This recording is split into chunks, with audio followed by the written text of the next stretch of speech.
හරි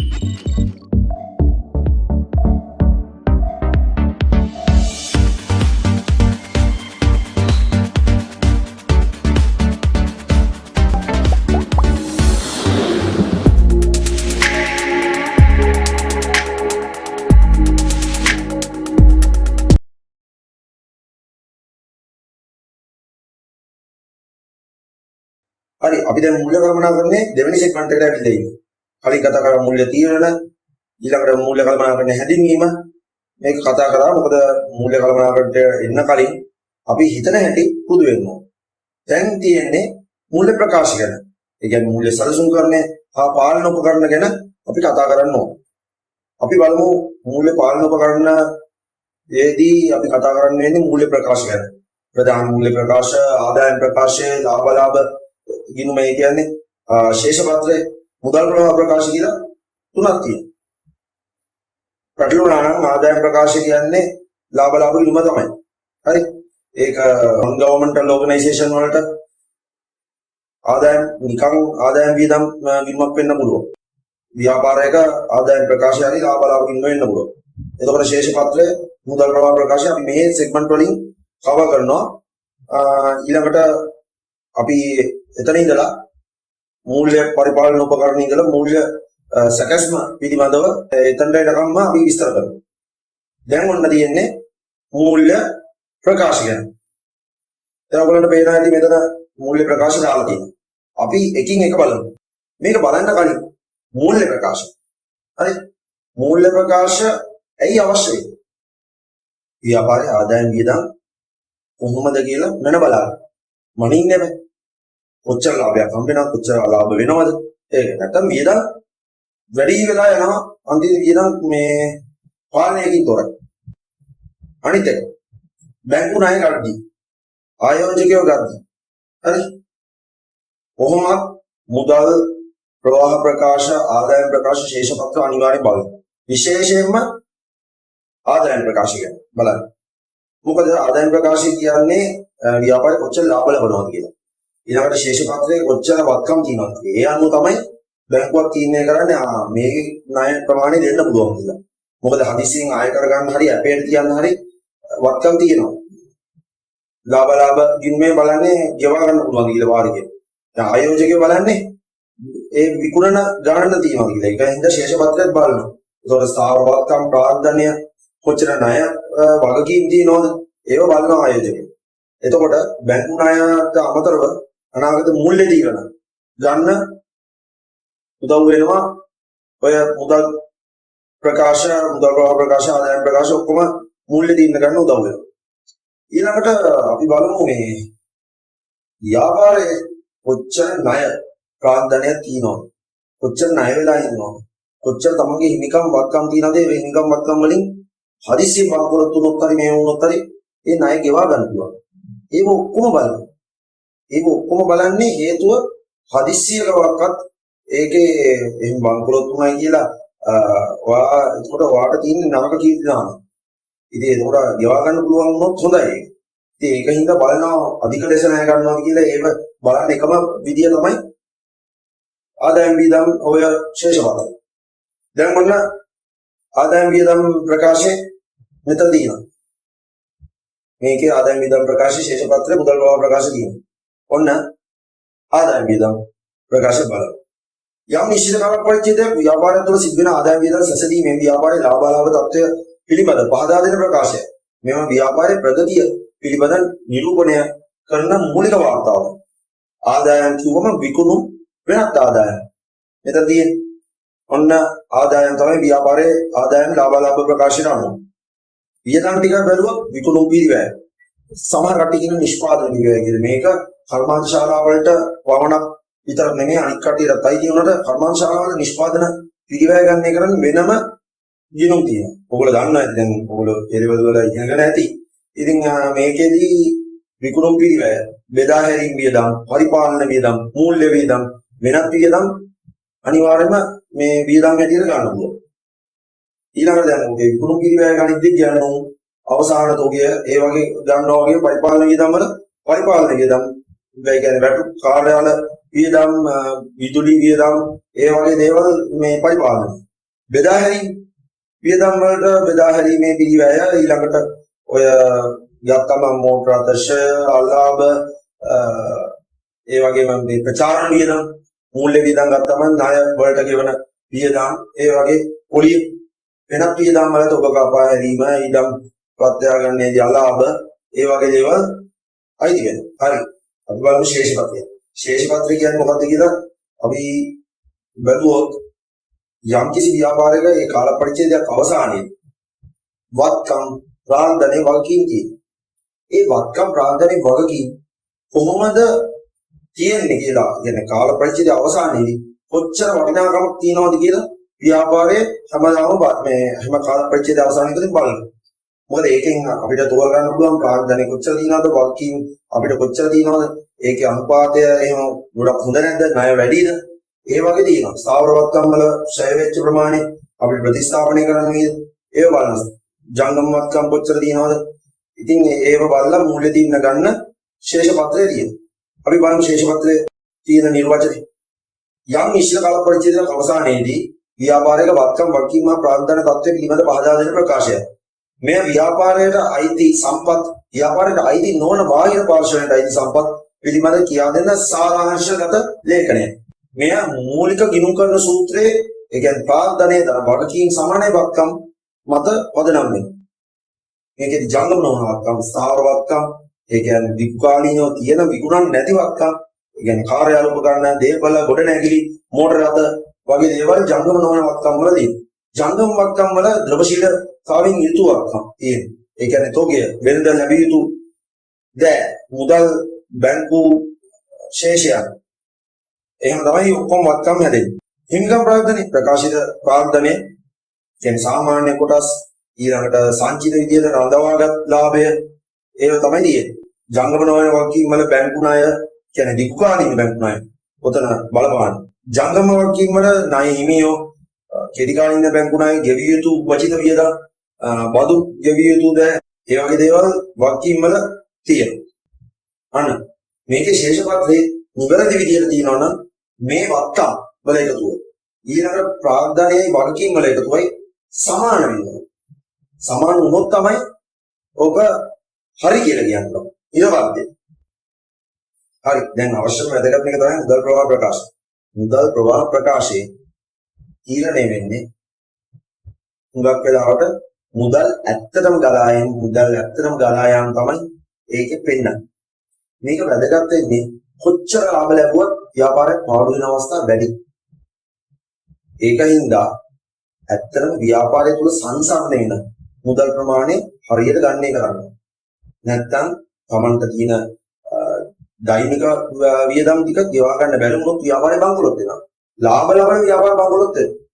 ඒකින්ද තමයි මුදල් ප්‍රවාහ ප්‍රකාශය ඇත්තටම මුදල් සංසන්දනය වෙන ගාන මුදල් අතින් හිරවීමක් තියෙනවා. කොච්චර ඉක්ුණු තිබුණත් ඒක පස්සේ නෙන්නේ.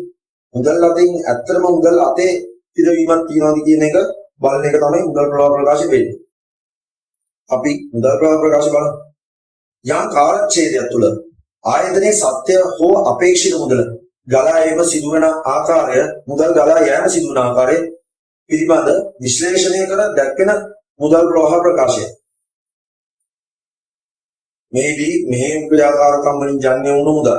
ඒ කියන්නේ මොකද ලාභ ඡය පොලී වේදම් තොග වැඩිවීම ණයගතියෝ වැඩිවීම අඩුවීම ණය හිමියෝ වැඩිවීම අඩුවීම ඒව මේව කරලා යලපෙන ආකාරයේ අවසාන ප්‍රතිඵලය මෙහෙම ක්‍රියාකාරයෙන් කම් වලින් ජන්‍ය වුණු මුදල්.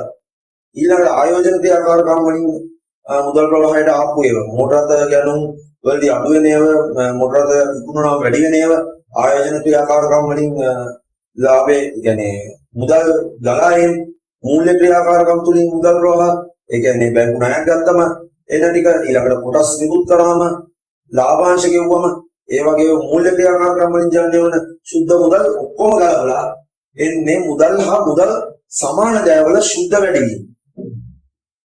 ඊට පස්සේ ඒක බැංකු වයිලාවත් එක්ක සංසන්දනය කරනවා. සංසන්දනය කරලා පස්සේ තමයි අපි ඒකේ මුදල් ප්‍රවාහ ප්‍රකාශයේ ඇත්ත ගාණ වැටෙන්නේ. ඊළඟට වැදගත් වෙන්නේ මූල්‍ය අවශ්‍යතාව. ව්‍යාපාරයේ මූල්‍ය අවශ්‍යතාව. දැන් අපි ආදායම් ප්‍රකාශ ගැන කිව්වනේ. ලාභ ගැන කිව්වනේ.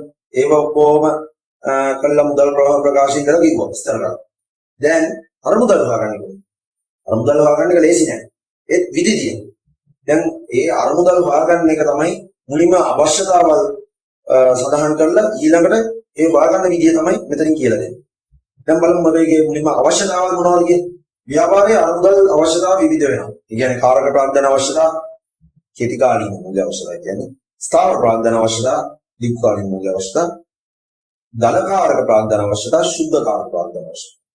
දැන් මේකේ මතක් කරගන්න පුළුවන් කාරක ප්‍රාග්ධන අවශ්‍යතාව, දලකාරක, ශුද්ධ කාරක කියලා ඊට පස්සේ ස්ථාවර ප්‍රාග්ධන අවශ්‍යතාව කියලා මතක් කරගන්න පුළුවන් ලේසියි. කාරක ප්‍රාග්ධන අවශ්‍යතාව කියන්නේ ක්‍රියාව සම්බන්ධයි. දැන් ව්‍යාපාරයේ දිනදා කටයුතු පවත්වාගෙන යාම සඳහා අවශ්‍ය වන අරමුදල් කාරක ප්‍රාග්ධන අවශ්‍යතාව වෙනවා. තෝග මෙල්ට ගැනීම, වැටුප් පහ බිල් ගෙවීම, ණය හිමියන්ට ගෙවීම, ඒ වගේ දේවල් තමයි කාරක ප්‍රාග්ධන අවශ්‍යතාව වෙන්නේ. කාරක ප්‍රාග්ධන අවශ්‍යතාව තමයි වැඩියෙන්ම වැදගත් වෙන්නේ. ඒ කියන්නේ දිනදා වියදම් මුදල් දෙන්න කල්පනාකරණය කරන්නේ කොහොමද? ඒව ගෙවන්නේ කොහොමද? ඒකේ අරමුදල් සම්පාදනය තමයි වැඩියෙන්ම වැදගත් වෙන්නේ. දැන් අපි බලමු කාරක ප්‍රාග්ධන අවශ්‍යතාව කොහොමද සම්පාදනය කරගන්නේ කියලා. ව්‍යාපාරයේ ස්වභාවය හා ප්‍රමාණය, ඉල්ලුම් තත්ත්වය හා ස්වභාවය, ණය ලබා ගැනීමේදී ඇති ඉඩකඩ, සැපයුම් කරුවන්ගේ කොන්දේසි, ණය ප්‍රතිපත්ති, නිල මට්ටම් වෙනස් වීම, විකුණුම් වල වර්ධනය. ඔය වගේ දේවල් තමයි කාරක ප්‍රාග්ධනයේ බලපාන්නේ. දැන් හරියට ව්‍යාපාරයේ ස්වභාවය. ස්වභාවය අනුව කාරක ප්‍රාග්ධන අවශ්‍යතාව වෙනස් වෙනවා. පොඩි කඩේකට ඕනේ නැහැ ලොකු මුදලක්. නැත්නම් ලොකු ෆැක්ටරි එකකට අමුදල් ගන්න අන්න ඒ වගේ එකකට ඕන ලොකු මුදලක්. ඊළඟට පාරිභෝගික ගොඩක් ඉල්ලනවා නම් තමන්ගේ භාණ්ඩේ එහෙම මේවා අපි අමුදල් ගොඩක් ගන්නවා. ඒකෝට ගොඩක් කාරක ප්‍රාග්ධනය ඕන. ඒකෝට පොඩ්ඩක් කාරක ප්‍රාග්ධනේ ගන්න ඕන දැන් එහෙම මේ ලොකුවට වියදම් කරන්න ඕනේ නැහැ. තොග අරගෙන තියා ගන්න ඕනේ නැහැ. මොකද ඒක ව්‍යාපාරයේ ලාභදායීත්වයට හානිය හින්දා එහෙම තියා ගන්න ඕනේ. ඊළඟට ණය ලබා ගැනීම ඉඩකඩ. වා ව්‍යාපාරයක්ද ව්‍යාපාරයේ ස්වභාවය අනුව වාගේ ණය ලබා ගැනීම ඉඩකඩ වෙනස් වෙනවා. කේවල ස්වාමී ව්‍යාපාරයක් නම් බැංකු වලින් තමයි අහෝල් ව්‍යාපාර බැංකු වලින් තමයි සමාගම බැංකු වලින්. උනට සමහර වෙලාවකට කාර්ය ප්‍රාග්ධනය වෙනත් විදිහට උත්පාදනය කරගන්න ලොකු සමාගම් වලට පුළුවන්. ඒක අපි දැන් කතා කරමු. සැපයුම් කරුවන්ගේ ණය ප්‍රතිපත්තිය. ඒ තමයි බැංකුවේ ණය ප්‍රතිපත්තිය. එහෙනම් සැපයුම් කරුවන් දෙනවා නම් ලොකු ඔයාලට ක්‍රෙඩිට් ලයින් එකක්. ඒ කියන්නේ දවස් 50 ගානකින් පස්සේ ගෙවන්න. දවස් 40 ගානකින් පස්සේ ගෙවන්න කිව්වා. ඒක ගොඩක් වැදගත් වෙනවා. අන්තික මිල මට්ටම් වෙනස් වීම, විකුණුම් වල වර්ධනය, ඒ වගේ දේවල් තියෙනවා. ස්ථාවර ප්‍රාග්ධන අවශ්‍යතාව. ව්‍යාපාරය ආරම්භ කිරීමේදී මෙන්ම ව්‍යාපාර කටයුතු පවත්වාගෙන යාමේදී මූලිකවම අවශ්‍ය වන ජංගම නොවන වත්කම් අත්පත් කර ගැනීම අවශ්‍ය වන අරමුදල් මින් අදහස් කෙරේ. ඊඩම් මා ගොඩනැගිලි මිලදී ගැනීම, රථ වාහන, කාර්යාල උපකරණ මිලදී ගැනීම, ඒ වගේ දේවල් ස්ථාවර ප්‍රාග්ධන අවශ්‍යතාව වලට ඕන වෙනවා. කාර්ක ප්‍රාග්ධන අවශ්‍යතාව වල ඕඩී ඒ වගේ දේවල් වලින් කරගන්න පුළුවන්. හැබැයි ස්ථාවර ප්‍රාග්ධන අවශ්‍යතාව වල දීර්ඝකාලීන ණය, term loan facilities ඒ වගේ බැංකු වලින් ගන්න වෙනවා. නැත්නම් කොටස් මුකුත් වලින් ලොකු සමාගම් ඒ වගේ ඒවා වැදගත් වෙනවා. කාර්ක ප්‍රාග්ධන අවශ්‍යතාව කරද්දී වැදගත් වෙනවා. අපි අරමුදල් සම්පාදනය කරගන්න හැටි කියමු. අපි ඊළඟ එකට යමු. ධනකාරක ප්‍රාග්ධනය. ව්‍යාපාරයක ජංගම වත්කම් වල එකතුව ධනකාරක ප්‍රාග්ධනය. ජංගම වත්කම් කියවම තෝගේ වෙළඳ ලැබිය යුතු දය ගැන ගැතියෝ මුදල් ඒ වගේ දේවල් ද්‍රවශීලතා වත්කම් තමයි ජංගම වත්කම් කියන්නේ. දැන් ශුද්ධකාරක ප්‍රාග්ධනයේ ව්‍යාපාරික ජංගම වත්කම් වලින් ජංගම වගකීම් අඩු කළ විට ලැබෙන අගය. කියන්නේ වෙනස. ජංගම වත්කම් හා ජංගම වගකීම් අතර වෙනස. මේක ශුද්ධකාරක ප්‍රාග්ධනයේ අත්‍යවශ්‍යම වැදගත් වෙන්නේ ඒකෙන් තමයි හරි ගාණ අපිට ඕන හරි ගාණ කියන්නේ. ව්‍යාපාරයක සාමාන්‍ය මුදල් අවශ්‍ය වෙන ගාණ කියන්නේ. මොකද ණය හිමියොන්ටත් ගෙවන්න ඕන. ජංගම වත්කම් විතරක් තිබුණායි කියලා අපිට මේ වෙන්න බෑ. ණය වෙලා නම් ගොඩක්. ඒතොර ණය හිමියෝ ඇවිල්ලා අනිවාර්යයෙන්ම හොයාගෙන එනවා. අපේ ලංකාවේ අයිතිකාරයෝ සමහර අයිතිකාරයෝ ওই ණය ගෙවන්නේ නැහැ. ණය ගෙවන්නේ නැති හින්දා පොළු තියෙනවා. පොළු තිබුවන් පස්සේ ඒගොල්ලෝ ව්‍යාපාර බිස්නස් එකේ ඉන්නේ ගෙවල් වලට වෙලා ඉන්නවා. පහට විතර එනවා බිස්නස් එක ආර සේවකයන්ට වැඩ දෙන්නේ වගේ පහට විතර එනවා. ඇයි ණය හිමියෝගෙන් බේරෙන්නේ? දැන් අන්න ඔයාලගේ තත්ත්වයක් වෙන්නේ හරියට කල්පනාකරණය කරගත්තොත් කාර්ය ප්‍රාග්ධනය. ඒ කියන්නේ ජංගම වත්කම් වලින් ජංගම වගකීම් අඩු කරාම ඇත්ත අවශ්‍ය වෙන මුදල ව්‍යාපාරයේ දිනදා වල අවශ්‍ය වෙන මුදල අපිට මේ සාරාංශයක් විදිහට ගන්න පුළුවන් හරි ගාණ තියාගන්න. ප්‍රමාණවත් කාර්ය ප්‍රාග්ධනයක් තිබුණ නැත්තම් හරි ව්‍යාපාරයේ ඇනෙහි. ඇනෙහි වෙනවා විතරක් නෙමෙයි. ඊළඟට ජංගම වකීමු කියව ගන්න බැරි වෙනවා. කියන්නේ කීර්ති නාමයට ලොකු හානියක් වෙනවා. ඔයාලට තව ණය හිමියෝ දෙන්නේ නැති වෙනවා සල්ලි. සල්ලි දෙන්නේ නැති වෙනවම ඒ ව්‍යාපාරයට බලන්න. ඉතින් ඒක තමයි කියන්නේ නිර්වශීලතාවය තියෙන ඕන ව්‍යාපාරයක. කොච්චර ලාභ තිබුණත් නැහැ. ඒක පහු වෙලා සල්ලි හම්බ වෙනවනම් ඒ මාස දෙක කාලය ඇතුළත ව්‍යාපාරේ බංකොලොත් වෙන්න පුළුවන්. අන්න ඒකයි තියෙන තාක්ෂ. ඊළඟට බලමු හදිස්සි කෙටි කාලින මූල්‍ය සපයා ගැනීම සිදුවීම අනවශ්‍ය අධික පිළිවෙලක් දැරීමට සිදුවීම. සැලසුම් ක්‍රියාත්මක කළ නොහැකි වීම. ගන්දෙනු කරුවන් අයින් වීම කීර්ති නාමයට සිදුවෙන හානි. දැන් ඔකේ එකක් තියෙනවා හදිස්සි කෙටි කාලීන මූල්‍ය සපයා ගැනීම වලදී විශාල පොලියක් විශාල පිළිවෙලක් ගන්නවා. ඒ විශාල පොලිය බැංකුවේදී වාට දෘෂ්ටිතාවය නැත්නම් බැංකුව වල ණය ගෙවන්න හරි මේව ගෙවන්න ඔයාගේ අවදානම පාරිභෝගික වශයෙන් ඔයාගේ අවදානම වැඩි වෙනවා. දැන් හොඳ කස්ටමර්ස්ලා ඒගොල්ලෝ සමහර බැංකු හොඳ කස්ටමර්ස්ගේ කැටගරි එකට දාලා ඔයාගේ බැංකු ණය ඔයා ගෙවන එක්කෙනෙක් ඉඳ බැංකු ණය පොලිය අඩු කරනවා. ඔව් අඩු කරනවා. සල්ලි තියෙන මිනිහට අඩු කරනවා. ඇයි? ඒගොල්ලෝගේ අවදානම අඩුයි. අවදානම වැඩි නම් ඉන්ට්‍රස්ට් රේට් එක වැඩි කරනවා. අන්න ඒකයි පිළිවෙල වැඩි කියන්නේ. අපි ඊළඟ ටික බලමු. ව්‍යාපාර ආයතනයේ කාර්ය ප්‍රවර්ධන වැඩි කර ගැනීම සඳහා ගත හැකි ක්‍රියාමාර්ග තමයි අපිට විකුණුම් වැඩි කිරීම. ලැබිය යුතු මුදල් ඉක්මනින් ලබා ගැනීම. තොග මට්ටම තබා ගැනීමේ කාල සීමාව අඩු කිරීම. ණය සාධ්‍ය කරන. ව්‍යාපාරයේ ලැබිය යුතු ණය විකුණා මුදල් ලබා ගැනීම සාධ්‍ය කරනය. ණයගැතියන්ගෙන් ලැබිය යුතු මුදල් වලින් යම් ප්‍රතිශතයක් ව්‍යාපාරයට ගැනීම. මේක බොහෝ වෙලාවට ප්‍රතිශතයක් විදිහට ණයගැතියන්ගෙන් 85% මූල්‍ය ආයතන ගෙවනවා. මූල්‍ය ආයතනයි ණය සාධ්‍ය කරන කම්පැනි ගෙවනවා ව්‍යාපාරේ. 15%ක් ඒගොල්ලෝ charge එකක් විදිහට ගන්නවා. බැංකු වයිරා පහසුකම් ලබා ගැනීම. ණය සාධ්‍ය කරන අලුත් යන්නේ ෆැක්ටරි. මෙතනදී වෙන්නේ ණය සාධ්‍ය කරන්නේදී ව්‍යාපාරයට අවශ්‍ය මුදල් ඒ ඉක්මනින් ලබලා දෙන එක තමයි කරන්නේ. ෆී එකක් අරගෙන 15ක් වගේ කී එකක් අරගෙන. හිතන්නකො ණයගැතිය ගොඩාක් ඉන්නවා. 50 55ක් විතර ඉන්නවා. එතකොට මේ ණයගැතියෝගෙන් චෙක් සාමාන්‍යයෙන් එනවා ව්‍යාපාරයට 20ක් 25ක් විතර 30ක් විතර එනවා. එතකොට දෛනිකව ආවම මේ 30න් ඒගොල්ලෝ දෙන්නේ මේ අදාළ දවසට චෙක් එක මාරු කරන්නේ නෙමෙයි. හුඟක් වෙලාවට තමන්ගේ ක්‍රෙඩිට් ලයින් එක පාවිච්චි කරලා අද මේ 15 වන ජූනි 1 කියලා ඩේට් එක දාලා තමයි දෙන්නේ. ජූනි 1 ඩේට් එක දැම්මොත් ජූනි 1 දාලා මාරු කරන්න බෑ. ඒක කලින් මාරු කරන්න බෑ. එතකොට ජූනි 1 ඩේට් එක දාලා දෙනකොට ඔය 30න් 40න් හරි භාගයක් වගේ චෙක් එක රිටර්න් වෙනවා. දැන් මේ චෙක් එක රිටර්න් කරන එක කෝල් කරලා ඇයි ඔයාගේ චෙක් එක රිටර්න් වුනේ කියලා හැම එකනම කතා කරන්න ව්‍යාපාරිකයාට වෙලාවක් නෑ. ඒක ව්‍යාපාර කටයුතු වල බාධා. දැන් මොකද කරන්නේ? දැන් මේක හැමදාම කරන්න බෑනේ. කොහොමද දෙන්නේ නැති වෙන්නේ? ණයට දෙන්නේ නැති වුණොත් ගියම් දෙනකාරයෝ ඒ ණය ගැතිය අඩු වෙනවා. ඒතකොට ව්‍යාපාර විකුණුම් බාන. ඉතින් එක්කෝ ස්ටාෆ්යක් අය කරගන්න ඕනේ මේව. ඒක ඊට වඩා ගන්න. එතකොට ව්‍යාපාරිකයෝ මේ ක්‍රියාවලිය හැමදාම කරන්න වෙන හින්දා ඒගොල්ලෝ පෝස්ට් ඩේටා චෙක් ටික ගන්න. අරගෙන බැංකුවකට හරි ණය සාධ්‍ය කරන කම්පැනි එකට ගිහිල්ලා කියනවා මට මේ පෝස්ට් ඩේටා චෙක් ටික දිනවා. ඔයා මේ ටික අරගෙන මට සල්ලි ටිකක් දෙන්න. එතකොට අර ව්‍යාපාරිකයාගේ තියෙන කරදරේ ණයගැතියෝගෙන් අය කර ගැනීමේ කරදරේ මූල්‍ය ආයතනෙ ගන්න. මූල්‍ය ආයතන තමයි ඊට පස්සේ ණයගැතියෝගෙන් එකතු කරන්නේ සල්ලි ටික. හරි. එතකොට දැන් මේක නිකන් කරලා දෙන්නේ නැහැ. මේක ගාණක් ඇතුල් කරලා 15ක් වගේ කට්ටයක් 20ක් වගේ කට්ටයක් තියාගන්න. එතකොට ඉතින් චෙක් වල එකතු වෙන්නේ. දැන් ව්‍යාපාරිකයා කරා නම් 100ම හම්බෙන එකේ 80යි හම්බෙන්නේ. කියන්නේ මිලියනයක් තිබුණොත් 8 ලක්ෂයයි හම්බෙන්නේ. ලක්ෂ දෙකක් තියා ගන්නවා කම්පැනි. ඒක හැබැයි ඒගොල්ලෝ අවදානම අරගෙන කරා. අන්න එහෙම තමයි ණය සාධ්‍ය කරන්නේ වෙන්නේ. ෆැක්ටරින් කියලා තමයි සාමාන්‍ය ව්‍යවහාරේ තියෙන්නේ. දැන් අපි කතා කරන්නේ කාර්ය වර්ධන, ස්ථාවර වර්ධන, ශුද්ධ කාර්ය වර්ධන කොහොමද කතා කරන්නේ? දැන් මේවා හොයාගන්න සල්ලි කොයි ලෝකේ ගාන ඉදි කීපයක් තියෙනවා. දැන් මේකේ අපි වර්ගීකරණයක් විදිහට දක්වන මුලින්ම මූල්‍ය සම්පාදන වර්ගයේ දානු ඍජු හා වක්‍ර සම්පාදන මාර්ග බලන්න.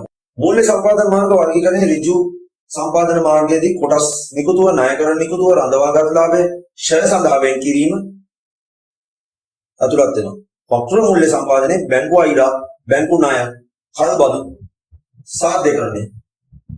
මේ වක්‍ර මූල්‍ය සම්පාදනය කියන්නේ ව්‍යාපාරයට අයිතිව නැති ක්‍රියාවලියට අයිතිව නැති තුන්වෙනි පාර්ශවයකින් තමයි මූල්‍ය සම්පාදන මාර්ගය වෙන්නේ.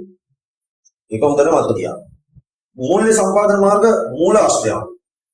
අභ්‍යන්තර මූල්‍ය සම්පාදනයේ බාහිර මූල්‍ය සම්පාදනය. අභ්‍යන්තර මූල්‍ය සම්පාදනයේ අතිරික්ත වියදම් කාරක ප්‍රාග්ධනයේ දැඩිව පාලනය කිරීම රඳවාගත් ලාභය ෂය සඳහා වෙන් කිරීම අභ්‍යන්තරින්. කියන්නේ ව්‍යාපාරයේ ඇතුළත. ඒ කියන්නේ ප්‍රශ්නිකුත් කළා නෙමෙයි. මේව කළා නෙමෙයි ව්‍යාපාරය ඇතුළතින්ම ගන්නවා. රඳවාගත් ලාභය මතකයි. රඳවාගත් ලාභයේ ෂය සඳහා අපි ෂය කරන්නේ මොකද? දීර්ඝකාලීන වත්කම් ප්‍රතිස්ථාපනය කරන්නේ. ඒගොල්ලෝ කල් ඉක්ුත් වුණාන් පස්සේ ඒක ප්‍රතිස්ථාපනය කරන්නේ අරමුදලක් තියාගන්න.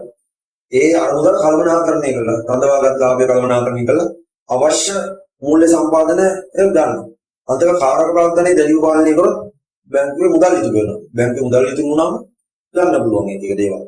බාහිර මූල්‍ය සම්පාදන මාර්ගයේ බැංකු අයිලා, බැංකු ණය, කල්බදු සාධ්‍යකරණය.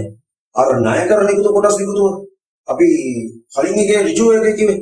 අන්න ඒක බාහිරයට එනවා. ඇයි? මේක ආයතන තුල නෙමෙයි. ආයතනෙට සම්බන්ධයි. හැබැයි පිට ආයෝජකේ ණයෙහි ඒ වගේ කට්ටිය. එතකොට වෙළඳ ණය, කුලී පිට ගැනුම් අන්න ඒවා බාහිර මූල්‍ය සම්පාදන මාර්ගයද. මූල්‍ය සම්පාදන මාර්ග වර්ගීකරණයේ කෙටිකාලීන මූල්‍ය සම්පාදන මාර්ග බැංකු අයිලා, කල්බදු සාධ්‍යකරණය, වෙළඳ ණය, ණයපත්, ගෙවිය යුතු වියදම්, වාණිජපත්ක. අවුරුද්දකට අඩු කෙටිකාලීන මූල්‍ය සම්පාදන මාර්ග. දීර්ඝකාලීන මූල්‍ය සම්පාදන මාර්ග විදිහට කොටස් නිකුතුව, ණයකරණ නිකුතුව, දීර්ඝකාලීන බැංකු ණය.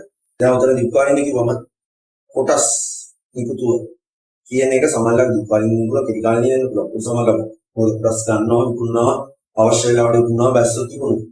එනට ඒක දීර්ඝකාලීන විදිහට දාලා තියෙන්නේ. මොකද දීර්ඝ කාලයක් තිස්සේ කොටස් නිකුතුවේදී ගොඩාක් කප්පිය තියාගෙන තියෙනවා. ඒක.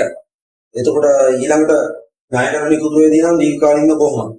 දීර්ඝකාලීන බැංකුණ කොහොමද දීර්ඝකාලීන?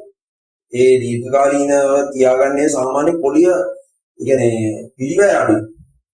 අර කෙටිකාලීනව තියාගන්නේ පිළිවෙල වැඩි. මූල්‍ය අවශ්‍යතා සපුරා ගැනීම සැලකිලිමත් විය යුතු කාරණා. දැන් මෙතනදී වැදගත් වෙන්නේ ඔය අන්තිමට කියපුව. අරුද්ද මොකටද ඕන වෙන්නේ? ඒකේ ලාභයක් තියෙනවද? ඒ ව්‍යාපෘති ගන්න අවදානමට සාපේක්ෂව හොඳ ලාභයක් තියෙනවා. ඒක වඩාත්ම වැදගත් එකක්. නැතුව අවදානම් වැඩි එකක් ප්‍රතිලාභ අඩු එකක් කරලා තේරුමක් නැහැ. ඊළඟට තමයි ඔය වැදගත් වෙන්නේ අරුමුදල් ප්‍රමාණය කොච්චර ඕනද? හරි එහෙම ඉතින් කොච්චර සල්ලි ඕනද? කොච්චර කාර්යකට ඕනද? මගේ ව්‍යාපාරේ මොන වගේද? මොන වගේ ස්වභාවයක්ද?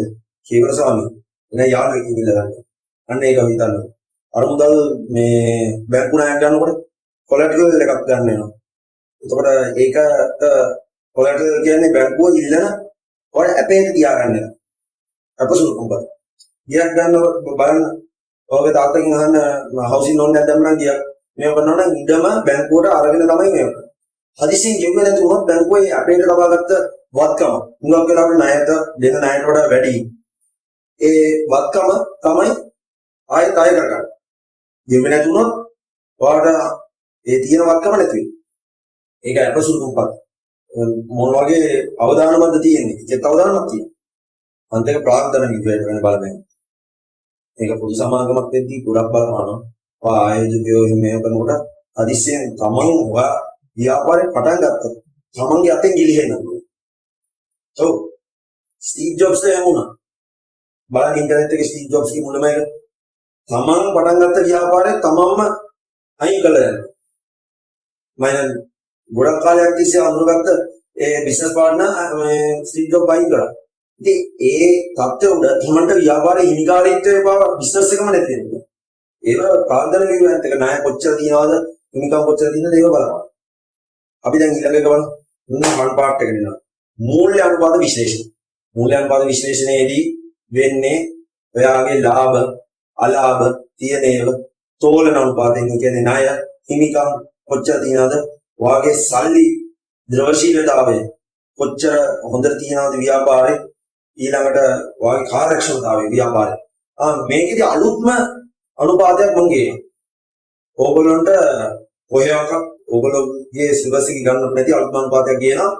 මේකේදී ඒ අනුපාතේ ඇත්තටම මේ වෙන්නේ ව්‍යාපාරයට කොච්චර කාර්යකින් ව්‍යාපාර ක්‍රියාවලියක් කරගෙන යෑමේදී ව්‍යාපාරයට කොච්චර කාර්යකින් එන මුදල් කොච්චර කාර්යයක් යනවද එන්නේ යන්නේ ව්‍යාපාරයට.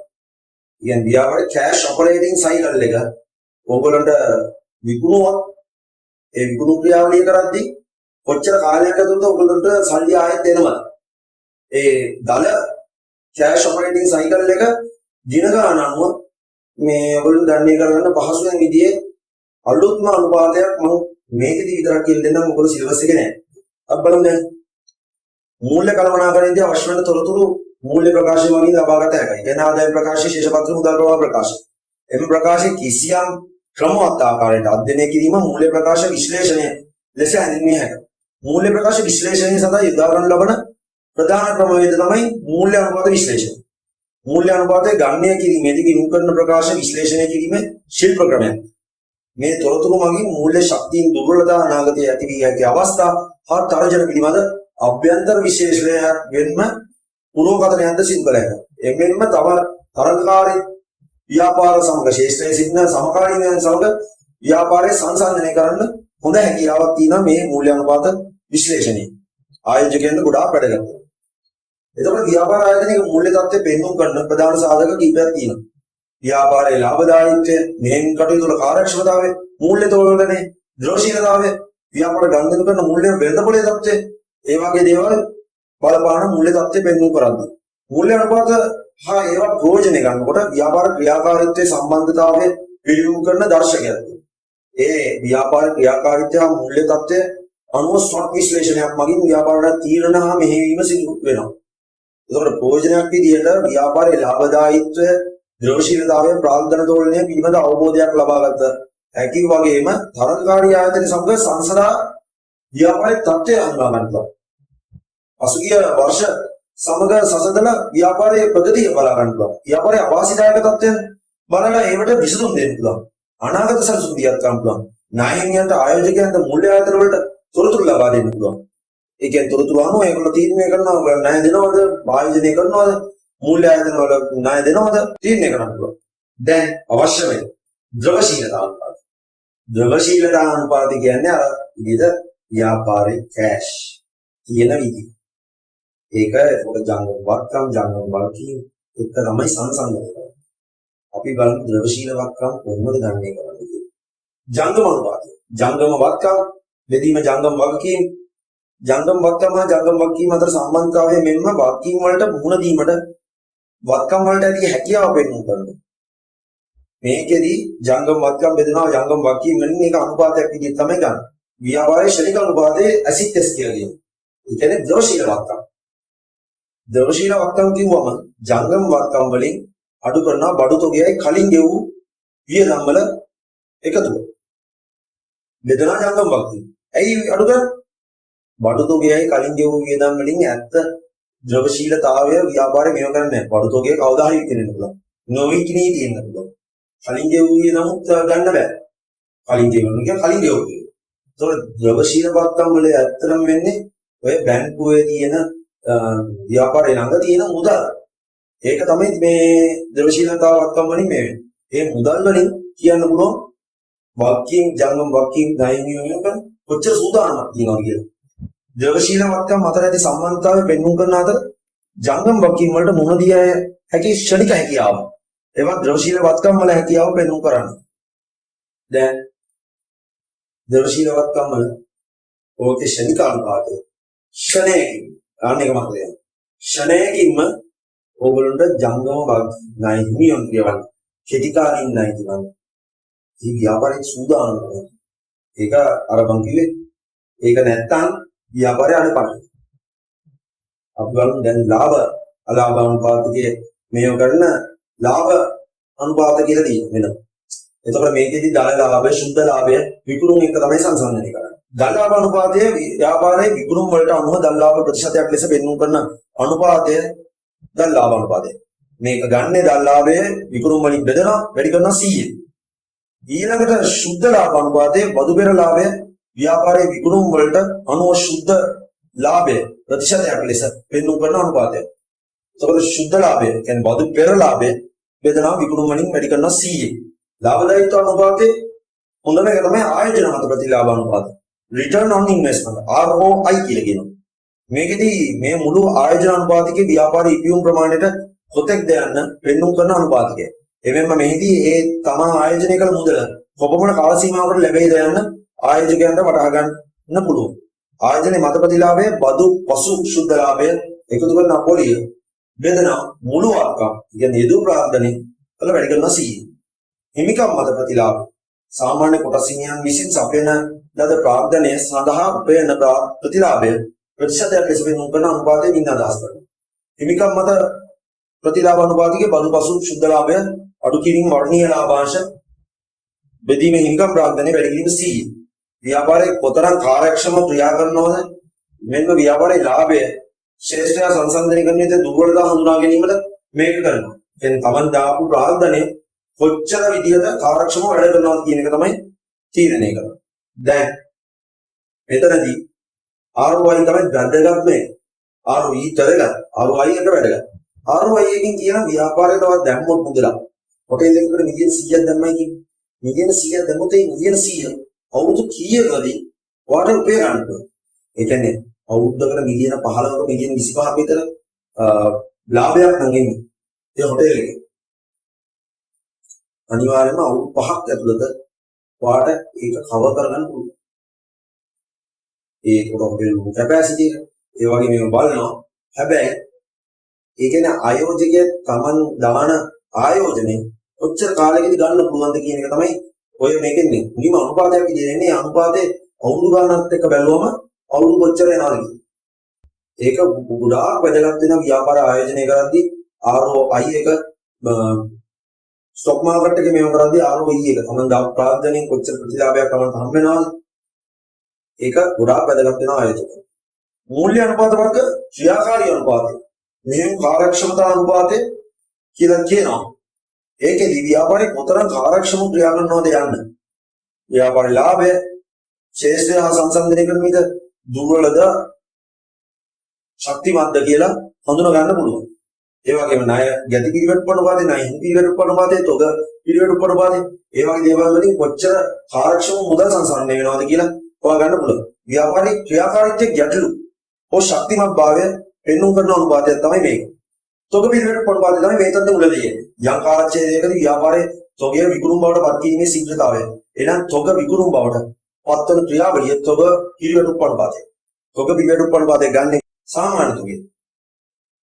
විකුණුම් පිළිවෙල බෙදෙන සාමාන්‍ය තොගය. ඒ කියන්නේ සාමාන්‍ය තොගය කියන්නේ ගිණුම් වර්ෂයක් මුලදී තොගය ඊළඟට එකතු කරන ගිණුම් වර්ෂයක් අවසානයේදී තොගය ඒක බෙදෙන දෙකේ සාමාන්‍ය ඇවරේජ්. ණයගැති පිළිවෙලට පොණපාතේ. සංකාලච්ඡේදයකදී ව්‍යාපාරයේදී ණයගැතිය මුදල් බවට පත් කිරීමේ ශීඝ්‍රතාවය. එනම් ව්‍යාපාරයක් කොතරම් ඉදිරියට කාර්යක්ෂම ණයගැතියන්ගේ මුදල් එකතු කරන්නේදයි පෙන්වු කරන අනුපාතය.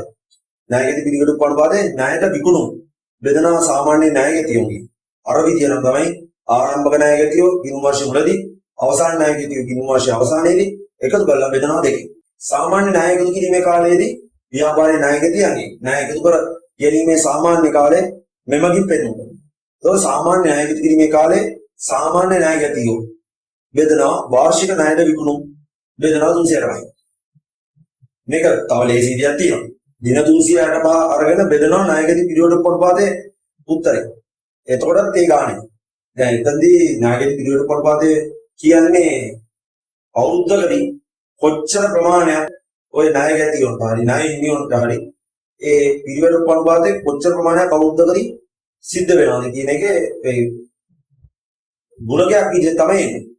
දැන් මෙතනදී මේ ගුණක බෙදුවොත් ඇත්තටම දවස් ගන්න හොයාගන්න පුළුවන් ණයගැති කිරීමේ කාලය. ණයගැති කිරීමේ කාලය ඉන්නේ දින ගණන්. දැන් ණය හිමි පිළිවෙලට පොණපාතේ ණය විකුණුම් නෙමෙයි ණයට ගැනුම්. ඒතොර සාමාන්‍ය ණය හිමියෝගෙන් බෙදෙනවා. කියන්නේ ආරම්භක ණය හිමියෝ අවසන් ණය හිමියෝ බෙදනවම දෙකෙන් ඒක ගාණ යනවා. සාමාන්‍ය ණය හිමියන්ට මුදල් ගෙවීමේ කාලය ව්‍යාපාරයේ ණය හිමියන්ට මුදල් ගෙවීමේ සාමාන්‍ය කාලය. එතකොට කොච්චර ඉක්මනින් මුදල් ගෙවනවද ණය හිමියන්ට කියන එක තමයි මේ අනුපාත වලින් කියන්නේ. ඒතකොට සාමාන්‍ය ණය හිමියෝ බෙදනවා වාර්ෂික ණයට යනුම් වලින් බෙදනවා 300ට පයින්. නැත්නම් අර වගේම දින 305 බෙදනවා ණය හිමි පිළිවෙලට අනුපාත. මෙන්න අනිත් එක. අලුත් එක තමයි කෑෂ් ඔපරේටිං සයිකල්. ඒ කියන්නේ ව්‍යාපාර ක්‍රියාවලියකදී මුදල් ව්‍යාපාරයට ගලා එන විදිය දැන් කාල සීමාව හරියටම ගණනය කරන්නේ මේ. ඕකෙදී තොග විකුණුම් බවට පත් කිරීමේ කාල සීමාව. මම කිව්වේ නෑ තොග ඒ විකුණුම් බවට පත් කිරීමේ කාල සීමාවෙදී දින ගන්න.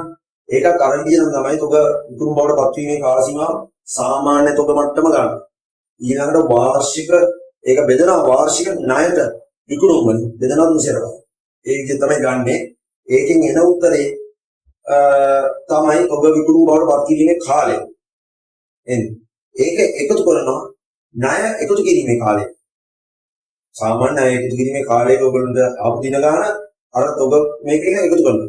ඊට පස්සේ අඩු කරනවා සාමාන්‍ය ණය හිමි මුදල් ගෙවීමේ කාලය. ඒක අඩු කරාම වෙන මුදල් මෙහෙයුම් ක්‍රියාවලිය දින ගන්න. ඒ කියන්නේ ව්‍යාපාර ක්‍රියාවලියක් කරගෙන යද්දී එවෙලම සල්ලි හම්බෙන්නේ නැහැ. අපිට ගුරුම් වෙලාවේ විතරයි එවෙලම සල්ලි හම්බෙන්නේ. ණය ගුරුම් වලදී කොච්චර කාලයක් යනවද ව්‍යාපාරේ මුදල් එන්න. ධන වශයෙන් ඒක මුදල් එන එකේ කොච්චර මේකක් වෙනවද කියලා ඒක තියෙනවා. ඉතින් ඒක තමයි කෑෂ් ඔපරේටිං සයිකල් එකේ දින ගන්න කියවෙන්නේ. මුළුවත්කම් පිළිවෙලට පනවාද. ව්‍යාපාරේ මුළුවත්කම හා විකුණුම් අතර ඇති සම්බන්ධතාවය පෙන්වුම් කරන අනුපාතයේ වත්කම් වලින් විකුණුම් ගන්නේ කිරීමේ හැකියාව කාර්යක්ෂමතාවය පෙන්වුම් කරන අනුපාතයේ මේන් දැක්වෙනවා. මුළුවත්කම් පිළිවෙලට පනවාදේ විකුණුම් බෙදීම මුළුවත්කම් වලින් තමයි උත්තරේ එන්නේ. ඊළඟට තෝලන අනුපාත. ක්‍රියාකාරී අනුපාත මේන් කාර්යක්ෂමතාවයේ අනුපාතයක් විදිහට තමයි ඒකේ යටතේ තමයි තියෙන්නේ. ණය අනුපාතය තමයි අපි මුලින්ම කතා කරන්නේ. ණය අනුපාතය කියන්නේ ව්‍යාපාර ආයතනයක මුළු ප්‍රාග්ධනය. කොපමණ ප්‍රමාණයක් ණය ප්‍රාග්ධනයේ සමන්විත වේදය යන පෙන්වුම් කරන්නේ. ණය අනුපාතය ගන්නේ ස්ථාවර පොලිය ජීවන ප්‍රාග්ධනය. කියන්නේ ණය ප්‍රාග්ධනය බෙදනවා මුළු ප්‍රාග්ධනය. වැඩි කරනවා 100. ස්ථාවර පොලිය ජීවන ප්‍රාග්ධනය කියන්නේ දික්කාලීන ණය. හොඳේ ගන්නේ මුළු ප්‍රාග්ධනය කියන්නේ කොටස් ප්‍රාග්ධනය. අදවාගත් ලාභ සංචිත දික්කාලීන ණය ඔක්කොම ටික ගන්න මුළු ප්‍රාග්ධනය. මෙහිදී අගේ 50ට වැඩි වන විට අධිතෝලනද 50ට අඩු වන විට අවතෝලන තත්ත්වයක් පෙන්වා දිය හැකියි. ණය හිමිකාරීත්ව අනුපාතය, ණය කියන්නේ ස්කන්ධ අනුපාතය, හිමිකම් ප්‍රාග්ධනය, ණය ප්‍රාග්ධනය, ඒ කියන්නේ ස්ථිර පොලියක් කියන ප්‍රාග්ධනය අතර සම්බන්ධතාවය පෙන්වුම් කරන අනුපාතය ණය හිමිකාරීත්ව ප්‍රාග්ධනය. ඒකෙදි ස්ථාවර පොලියක් ගෙවන ප්‍රාග්ධනය බෙදනා හිමිකම් ප්‍රාග්ධනයෙන් වැඩි කරන 100. ණය හිමිකාරීත්ව අනුපාතයේ කී අගේ එකට වඩා අඩු නම් අවතෝලන තත්ත්වයක්ද එකට වඩා වැඩි නම් අධිතෝලන තත්ත්වයක්ද හැඳින්විය හැකියි. අධිතෝලන තත්ත්වයක් කියන්නේ මූල්‍ය අර්බුදයකදී අධිතෝලන තිබීම බලන්න දෙයක්. දැන් අපි බලමු අධිතෝලනය අවතෝලන තත්ත්වය කියන්නේ මොකක්ද කියන්නේ? මූල්‍ය අර්බුදයක් තියෙද්දී අධිතෝලන තියෙන බලන්න දෙයක්. අධිතෝලන කියන්නේ ණය වැඩි කියන්නේ. හරි. ප්‍රාග්ධනයට වඩා ණය වැඩි හරි ඒ අනුපාතය වැඩි. ව්‍යාපාරයේ පැවැත්ම මෙන්ම නීතිමය තත්ත්වයේ රාශියකට මුහුණ දීමට සිදු වෙනවා. අධිතෝලනයකදී ණය ප්‍රාග්ධනයේ හිමිකම් ප්‍රාග්ධනයට වඩා වැඩි හින්දා වාසි වලට වඩා අවාසි ගොඩක් තියෙනවා. අපි බලමු අවාසි ඉහළ ලාභදායී ව්‍යාපාරයක් පැවතිනම් අධිතෝලන තත්ත්වයේ ව්‍යුහය පැවතීම වාසිදායක වුණත් අලාභ තත්ත්වයකදී තාමත් අවාසිදායකයි. පැවැත්මට සම්පූර්ණයෙන්ම බලපානවා. අධිතෝලන තත්ත්වයක් ඇත්තේ ව්‍යාපාර කෙරෙහි ණය හිමියන්ගේ බලපෑම වැඩි වෙනවා. අතන විතර ව්‍යාපාර මෙහෙයුම් ක්‍රියාවලිය අභ්‍යන්තර ක්‍රියාවලියටද බලපෑමක් ඇති වෙන්න පුළුවන්. තවද අධිතෝලන තත්ත්වයේ පවතින තවදුරටත් බාහිර ණය ගැනීමේ හැකියාව අඩු වෙනවා. අවතෝලන තත්ත්වයේදී අධිකරුණු ප්‍රාග්ධනයට වඩා ණය ප්‍රාග්ධනය අඩු තත්ත්වයකදී මෙහිදී වෙන්න අතර අධිතෝලන තත්ත්වයක් සිදු වෙන විට සිද්ධ වෙන වාසි අවාසි කන පිට හැරෙනවා. ක්‍රියාකාරී අනුපාත මෙහෙයුම් කාර්යක්ෂමතා අනුපාතයේ යටතේ අන්තිම එක තමයි පොලී ආවරණ අනුපාතය. ව්‍යාපාර ඉපැයීමේදී පොලී කීවාරය ගෙවිය හැකිද යන්න පෙන්වුම් කරන අනුපාතයෙන් ඉන්න ගස්තියි. මෙහි ලාභදායීත්ව අනුපාතයේ යටතේ ගණනක් ක්‍රියාකාරීත්ව අනුපාත තමයි අපි කතා කරන්නේ. මෙය ව්‍යාපාරයේ ණය ගැනීමේ ක්‍රියාවලියේ ණය ගෙවීමේ හැකියාව තීරණය වෙන අනුපාතයක්. ඒ කියන්නේ පොලී හරි ගෙවන්න පුළුවන්ද කියන එක. පොලී ආවරණ අනුපාතයේදී පොලී හා බදු පෙර ලාභය බෙදනවා පොලී වැඩි කරනවා 100. එහෙම තමයි එන්නේ පොලී ආවරණ අනුපාතය. දැන් අනුපාත ගැන කතා කරන්නේ මේකේ 1 හරි 150 හරි හැමතිස්සෙම දැනගන්න ඒ විදිහටම නෑ. ඒ කියන්නේ අදිතෝලන අවතෝලන කියලා 150ට අඩු වැඩි එහෙම කියන්නේ. ව්‍යාපාරයේ එක ව්‍යාපාර ස්වභාවයන් නම් ශේෂ්ත්‍රයන් නම් කර්මාන්තශාලාව එහෙම අදිතෝලන තත්ත්වයක් තියෙන එක එහෙම කියන්න බෑ. ඒ කියන්නේ ඒගොල්ලෝගේ 150ට වඩා කොහොමද අඩු වෙන්නේ? ඒ බිස්නස් එක අනුව. උඩා කාලයක් මේ ණය මේ වෙනවා. මොකද ඉන්ටර්නැෂනල් යවනකොට මාස දෙක තුනක් විතර යනවා. එතකොට ඒකෙන් කියන්නේ කර්මාන්තශාලාව නරකයි කියන්නේ.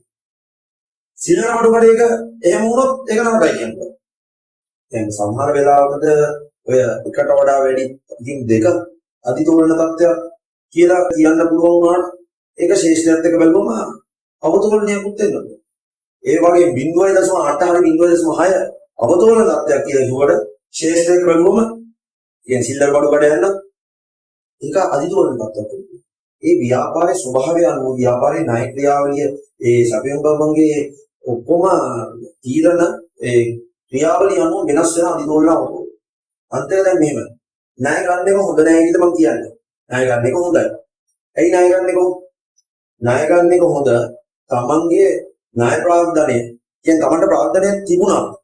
ණය ගන්න එක හොඳයි. ඒ මොකද? තමන්ට ප්‍රාග්ධනය තිබුණොත් තමන් ඒකට මේ ව්‍යාපාරයෙන් විඳන් කරොත් හොඳයි. ඒක මේව කරන්න පුළුවන්. හැබැයි තමන්ට ආවස්තික පිළිවෙලක් ඔන්න ඒකෝන් වලට අපි යනවා. ආවස්තික පිළිවෙලක් වෙනවා. තමන්ට ඒ ප්‍රාග්ධනය අරගෙන වෙනතන කායෝජනය කළ ඉහළ ප්‍රතිලාභයක් ගන්නවා. කියන්නේ 15ක් 20ක් හරි දෙගුණයක් හරි වෙන්න පුළුවන්. හැබැයි දැන් ඒක ව්‍යාපාරයෙන් දැම්මොත් ඒක ගොඩක් කාලයක් යනවා. එතකොට දැන් ණය ප්‍රාග්ධනයක් අරගත්තොත් 10%ක පුලිය අනුපාතයක් ගෙවන එක ඒ ප්‍රාග්ධනය තියාගෙන අපේ ප්‍රාග්ධනය වෙනතර කායෝජනය කරලා දෙගුණයක් හරි 15ක් හරි 20ක ප්‍රතිලාභයක් ගන්නවා නම් ණය ප්‍රාග්ධනය ගන්න එක ලේසි. එතකොට ණය වැඩි වෙනවා කියන්නේ ව්‍යාපාරය හැමතිස්සෙම අපෝ ණය වැඩි කියලා කියන එක නෙමෙයි. ව්‍යාපාරයක ණය වැඩි වුණා ප්‍රශ්නයක් නැහැ. හැබැයි ව්‍යාපාරයේ අලාභ තත්ත්වයකදී ওই තෝලන අනුපාතය ශේෂ්ත්‍රයේ එක්ක බැලුවම ඇවරේජ් එක ඒ මට්ටමට තියෙනවා. ව්‍යාපාරයේ ස්වභාවය අනුව මේ මට්ටමට තියෙනවා. ඒක තීරණය කරන්න. ෆයිනෑන්ෂල් අකවුන්ටන්ට්ස් වුණාම ඔක ගොඩක් විදිහට ඔයගොල්ලෝ කවදා හරි ෆයිනෑන්ෂල් අකවුන්ටන්ට්ස් වෙන්න පුළුවන් ඔයතනින් ජීවිතේ. ලොකු ව්‍යාපාරිකයෙක් වෙන්න පුළුවන් ඇමසන් වගේ. ඉතින් ඕකෙදී ඒක මතක තියාගන්න හැමතිස්සෙම ඔය තෝලන අනුපාතයේ එක විභාගෙට එක එහෙම ලිව්වට කමක් නැහැ. ඒනට 1 2 ඒ කියන අංක ටික ශේෂ්ත්‍රය අනුව සෑහෙන අතිතෝලන අවතෝලන වෙනස් වෙනවා.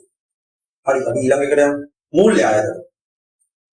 මූල්‍ය ආයතන අපි කතා කරමු මූල්‍ය ආයතන කොච්චර තියෙනවද කියලා. මූල්‍ය උපකරණ. මූල්‍ය ආයතන. මූල්‍ය යටිතල පහසුකම්. මූල්‍ය වෙළඳපොළ. අනිකුත් නියාමන මේ ඔක්කොම මධ්‍යම බැංකුවේ කියන්නේ මහා බැංකුවේ එක තමයි මූල්‍ය පද්ධතිය හැදිලා තියෙන්නේ. එතකොට දැන් මධ්‍යම බැංකුවේ මහා බැංකුවේ යටතේ පරිපාලනය වෙන එක තමයි මූල්‍ය ආයතන. මේක රටින් රටට වෙනස් වෙන්න පුළුවන්. හැබැයි මේ විදිහ තමයි සිද්ධ වෙන්නේ. එතකොට අපි බලමු මූල්‍ය ආයතන වර්ග මම වැඩි විස්තර කරලා දෙන්න යන්නේ නැහැ. මොකද මේ ව්‍යාපාරාධිනේ පළවෙනි කොටසේ ඔයගොල්ලන්ට කියලා දීලා තියෙනවා. මූල්‍ය ආයතනය මූල්‍ය වෙළඳපොළ තමයි මුලින්ම බලන්නේ. මූල්‍ය වෙළඳපොළ කියන්නේ අමුදල් සපයන්න හා අමුදල් ඉල්ලුම් කරන්න සම්බන්ධ කිරීමේ පවත්නා ස්ථානය හෝ අවකාශය මූල්‍ය වෙළඳපොළ වෙනවා. මූල්‍ය වෙළඳපොළ තුලදී වත්කම් මිලදී ගැනීම විකිණීම් සිදුවන අතර මූල්‍ය වෙළඳපොළ නිශ්චිත ස්ථානයක සංවිධානයේ විභාගී වූද විද්‍යුත් මාධ්‍යයෙන්ද එය කළ හැකියි. මූල්‍ය වෙළඳපොළ වර්ගීකරණයට විවිධ ආකාරයේ සිදු කර හැකියි. කල්පිරීමේ කාලය නම් මුදල් වෙළඳපොළ ප්‍රාග්ධන වෙළඳපොළ මුදල් වෙළඳපොළ කෙටි කාලීන අවුරුදු අඩු ප්‍රාග්ධන වෙළඳපොළ දීර්ඝ කාලීන අවුරුදු වැඩි මූල්‍ය උපකරණ නම් ප්‍රාථමික වෙළඳපොළ ද්විතීයික වෙළඳපොළ මූල්‍ය උපකරණ අලෙවි වෙන ස්ථානය මූල්‍ය උපකරණ වල ස්වභාවය අනුව ණය උපකරණද හිමිකම් උපකරණ වෙළඳපොළද මූල්‍ය වෙළඳපොළ සංවිධානාත්මක ව්‍යුහය අනුව වෙන්දේසි වෙළඳපොළ කවුන්ටරය හරහා වෙළඳපොළ අතරමැදි වෙළඳපොළ මේව මූල්‍ය වෙළඳපොළේ වර්ගීකරණයට මේව. මුදල් වෙළඳපොළ වල කෙටි කාලීන මූල්‍ය උපකරණ මිලදී ගැනීම විකිණීම අදාළ වෙළඳපොළ මුදල් වෙළඳපොළ වෙනවා. මුදල් වෙළඳපොළේ වාර්ෂිකයට වඩා අඩු කාලයකදී පරිණත භාවයේදී ඒ කියන්නේ පත්තර සුළුම්පත් යොමු දෙන්නේ. ඒ කියන්නේ මුදල් වෙළඳපොළේ උප වෙළඳපොළ වගේ විදිහට බැලුවොත් අන්තර් බැංකු ඒක්ෂණ ණය වෙළඳපොළ, දේශීය විදේශීය වෙළඳපොළ, භාණ්ඩාගාර බිල්පත් වෙළඳපොළ, වාණිජ්‍ය පත්‍රිකා වෙළඳපොළ ඒක අපිට ගන්න පුළුවන්. අන්තර් බැංකු වෙළඳපොළ අන්තර් බැංකු ඒක්ෂණ වෙළඳපොළ කියන්නේ අන්තර් බැංකු අතර ණය ගන්නවා. අරමුදල් වුවමාන දවස් ගානේ දවස් දෙක ගානේ ෂෝට් ටර්ම් හරි මේ ඒව ගන්න. එතකොට ෂෝට් ටර්ම් පියවන කොටස් ගන්න පියවන. එතකොට ඒක අන්තර්ජාතික වෙළඳපොළ ගනුදෙනු වලදී වෙන්න පුළුවන්. වෙනත් කටයුතු වලදී බැංකු අතර කාර්යභෝගියන්ගේ ට්‍රාන්සැක්ෂන් වෙන්න පුළුවන්. අන්න ඒ කටයුතු වලදී මුදල් හුමාරු වෙනකොට ඒක ඉන්ට්‍රස්ට් රේට් එකක් යටතේ තමයි මේ වෙන්නේ. FLMP වරම මෙහෙමයි නැත්නම් එක දවසක ඉන්ට්‍රස්ට් රේට් එකක් යටතේ. අන්න ඒ විදිහට කෙටි කාලින මේ වෙළඳපොළ තමයි අන්තර්බැංකු. බැංකු අතර ණය ගන්නවා. හොඳයි. ඒක දැනගත්තේ නැත්නම් ඒක මතක තියාගන්න. මුදල් වෙළඳපොළ ක්‍රියාත්මක වන ආයතන ශ්‍රී ලංකා මහ බැංකුව, බලපත්‍රලාභී වාණිජ්‍ය බැංකුව, බලපත්‍රලාභී විශේෂිත බැංකුව, බලපත්‍රලාභී මුදල් සමාගම්, රජයේ සුළුකම්පත් පිළිබඳ ප්‍රාථමික ආලවි කරුවන්, මුදල් තරපාර සමාගම්, සාධ්‍ය කරන සමාගම්, වණික් බැංකුව, සේවක අර්ථ සාධක මුදල්, සේවක බාරකාර මුදල්, රක්ෂණ සමාගම්. මම මේක වැඩි කියලා දෙන්නේ නැහැ. මොකද ඒක කලින් පාඩම් වල ආවරණය කරලා තියෙනවා. මූල්‍ය උපකරණ. අපි බලමු මූල්‍ය උපකරණ. භාණ්ඩාගාර බිල්පත්, වාණිජ්‍ය පත්‍රිකා, තැන්පතු සාධක.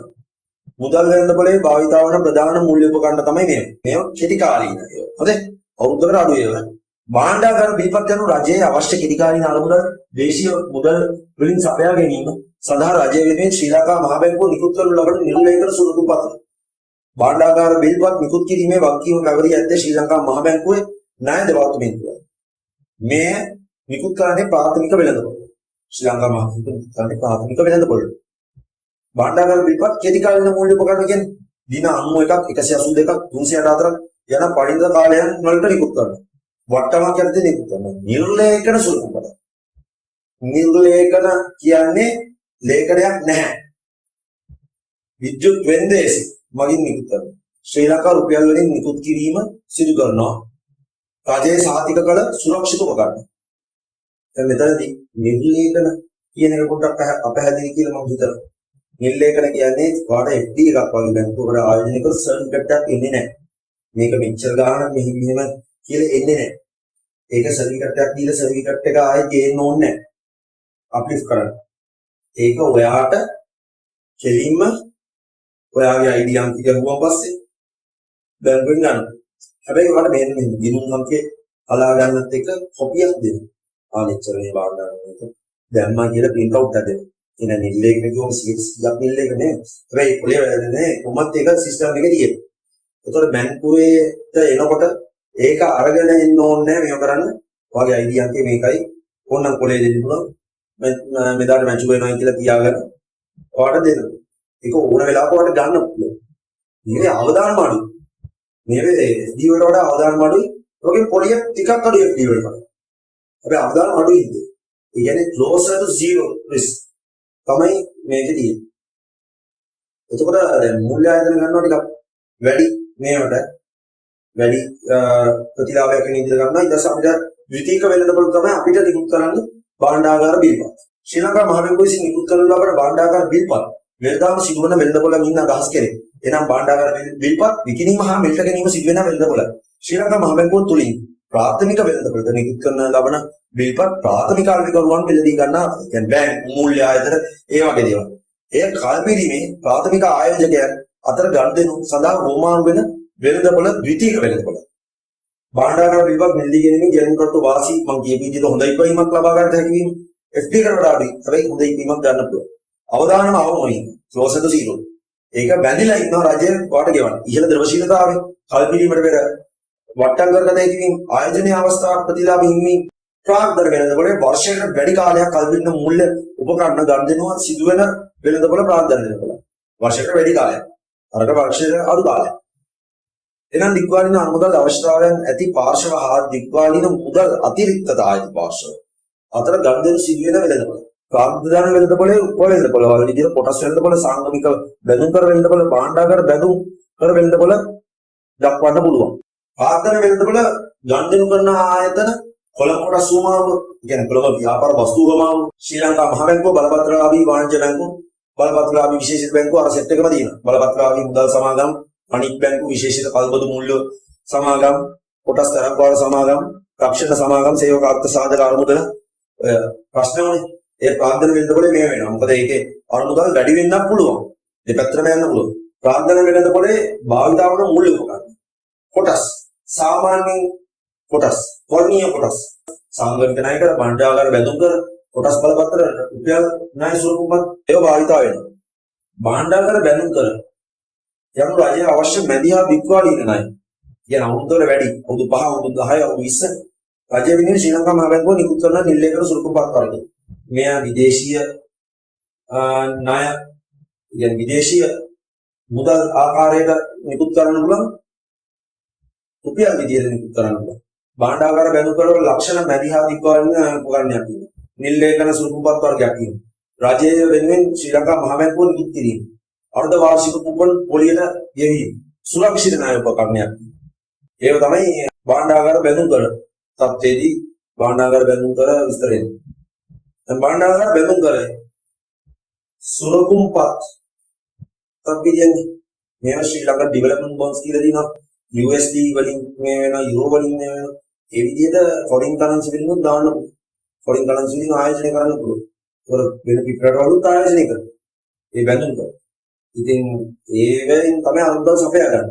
දැන් ලංකාවේ භාණ්ඩාගාර බැඳුම් කර රුපියල් වලින් සපයා ගන්නවා. ව්‍යාපාරිකයෝ බැංකු ඒගොල්ලෝ ගන්නවා. ප්‍රාථමික වෙළඳ පොළ වැඩිපුරම ගන්නවා. ඉතින් ඒක වෙළඳ පොළ මේව ගන්නවා. ඊළඟට අපිට කොටස් බලපත්‍රය කියන්නේ කොටස් බලපත්‍රය කියන්නේ ඊටත් මෙහෙම කොටස් වෙළඳ පොළේ උච්චාවචය දෙනවා.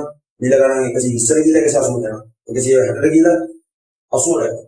එතකොට මේකෙදි හුඟක් වෙලාවට ආයෝජකයෙක් ඒ යම්කිසි සමාගමක කොටස් ගන්න ඕන නිශ්චිත මුදලක්. ඒ නිශ්චිත මුදල ගන්න ඒක ලියවිල්ලක් විදිහට කොටස් බලපත්‍රය දෙනවා. ඒකෙන් වෙන්නේ ඒ නිශ්චිත ගානට ආයෝජකයාට ගන්න ඕනේ. දැන් මේක අතන කොටස් බලපත්‍රයේ දැන් අලුත් වෙලා තියෙන සිස්ටම්ස් දැන් ඔන්ලයින් ට්‍රේඩින් ප්ලැට්ෆෝම් තියෙන එක කියන්නේ ඔයගොල්ලන්ට උනත් software එක download කරගෙන කොටස් වෙනකොට ආයෝජනය කරන්න පුළුවන්. හැබැයි මතක තියාගන්න මම කොටස් වෙනකොට පිළිබඳ ඊළඟ සෙග්මන්ට් එකේ කියලා දෙනවා. බොහෝම පරිස්සම් කරන්න ඕන දෙයක් හරියට දැනගත්තේ නැත්නම් වැඩේ වගේ සල්ලි තපනවා. ඒකින්ද කොටස් වෙනකොට ආයෝජනය කරද්දී සෑහෙන දේවල් දැනගන්න ඕන. ගොඩක් කාලයක් ගන්න දෙනකොට කට්ටියක් දන්නවා. හරි. දැන් කොටස් බලපත්‍රය කියන්නේ අනාගතයේදී ගිවිසකර මිලකට කිසියම් සමාගමක් කොටස් මිලදී ගැනීම අයිතිය ලබා දෙමි. සමාගමක් විසින් නිකුත් කරන ලියවිල්ල. එනම් වර්තමානයේදී සමාගමක් නිකුත් කරන කොටස් බලපත්‍ර මිලදීගත් පුද්ගලයෙකුට එකග වූ මිලකට අනාගතයේදී සමාගම් කොටස් මිලදී ගත හැකියි. දැන් අර කිව්වා වගේ ඊළඟ සෙග්මන්ට් එකේ අපි කොටස් වෙනකොට විතරක් ආවරණය කරනවා. මොකද ඒක හරිම වැදගත් ඉන්නේ. ඕගොල්ලන්ට ඉස්සරහට ආයෝජනයේද වැදගත්. ඕගොල්ලන්ට ඉස්සරහට ඕන දෙයක් කරන්න ඒක වැදගත් වෙනවා. ඒකින්ද ඒකට වෙනම සෙග්මන්ට් එකක් දෙනවා. ඒක කරලා ඊළඟ අපි ප්‍රශ්න පත්‍ර සාකච්ඡා කරමු. එහෙනම් ඔබ සැමට සුබ දවසක්. Facebook එකේ ඔයගොල්ලන්ට ලයික් කරන්න පුළුවන්. ඒ වගේම YouTube channel එකක් තියෙනවා. අපේ subscribe කරන්න කෙලින්. ඒකේ link එක එන්න දාලා තියෙනවා. අනිත් එක ඔයගොල්ලන්ට දිගටම මේ වගේ මේ A level එනකන් වැඩසටහන් නොමිලේ කරනවා. ඒකවල ඔයගොල්ලන්ට අවශ්‍ය ධර්ම එකකින් ගන්න පුළුවන්. අවශ්‍ය ප්‍රශ්නයක් තියෙනවා නම් කෝල් කරන්න පුළුවන්. අනිත් එක අපි අලුතෙන් පටන් ගන්නවා ක්ලාසස් ජූනි මාසෙදී. එතකොට අපි ලියාපදිංචියක් කරනවා. අවශ්‍ය කට්ටිය ලියාපදිංචි වෙලා කියන්නේ 2022 2021 A level කරන කට්ටිය වුණත් ලියාපදිංචි වෙලා ඒ ක්ලාසස් වලට ජොයින් වෙන්න පුළුවන් ඔන්ලයින් විදිහට මේවට පුළුවන්. මොකද දැන් මේ තියෙන තත්ත්වයක් උඩ දීර්ඝ කාලයක් තියෙන්න පුළුවන්. සමහරවිට වැක්සින් එකක් නැති වෙන්න පුළුවන්. එතකොට ලොකු ක්ලාසස් වල බස් වල තෙරපිලා ඉස්කයක් අරගෙන ඒ වගේම ක්ලාසස් වල චිට්ස් ඒවා විනාඩි 30කින් 40කින් විතර සර් තමන්ගේ අහන ප්‍රශ්නේ වෙනකම් මේ අහනකම් ඉන්නේ නැතුව කෙලින්ම ඔයගොල්ලන්ට ගෙදර ඉඳලා කාලේ නාස්ති කරන කාලේ වටිනවනේ. කාලේ නාස්ති කරගන්න නැතුව ඔයගොල්ලන්ට ඕන දෙයක් අහන්න පුළුවන් මේව කරන්න පුළුවන් විදියට ක්ලාසස් මේ ගෙදර ඉඳලම ඔයගොල්ලන් දැනගන්න පුළුවන් විදියට ඕන වෙලාවක පිළිතුරු දෙන්න පුළුවන් විදියට අපි හදලා. ඒකින්ද ලියාපදිංචි වෙන්නේ. එහෙනම් ඔබ සැමට ස්තුතියි මේ වගේ ඊළඟ සෙග්මන්ට් එක බලාගෙන ඉන්න ෂෙයා මාකට් එක.